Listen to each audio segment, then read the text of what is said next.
Which of the following describes a security threat where a malicious actor encrypts database files or software to demand payment for restoring access? The options are Option A, spear phishing. Option B, ransomware. Option C, SQL injection. Option D, on-path. This question focuses on identifying specific types of cyber threats based on their primary method of operation and their ultimate objective. We are looking at a scenario where an attacker prevents legitimate users from accessing their own data through encryption, essentially holding that information hostage.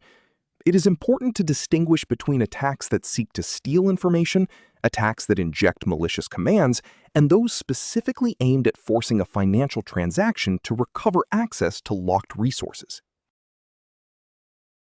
In my view, the correct answer is ransomware. This type of malicious software is specifically designed to block access to a computer system or its data by encrypting files until a ransom is paid.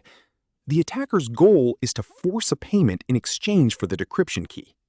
Let us look at why the other options are incorrect. Spear phishing is a targeted attempt to deceive specific individuals into revealing sensitive information. SQL injection focuses on manipulating back-end databases by inserting malicious code into statements, not encrypting files for ransom. An on-path attack involves intercepting communication between two endpoints. An exam tip here is to always associate ransomware with the keywords encryption, extortion, and the demand for payment to regain access.